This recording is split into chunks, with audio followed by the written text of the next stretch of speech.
মাত্র এক পা ভুল পড়লেই এই জায়গা আপনার ভ্রমণের শেষ গন্তব্য হয়ে যেতে পারে।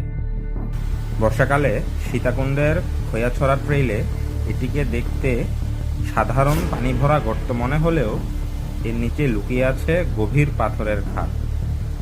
তাই ট্রেইলে হাঁটার সময় সাবধানে চলুন, অজানা পানিতে নামবেন না এবং ছবি তুলতে গিয়ে ঝুঁকি নেবেন না।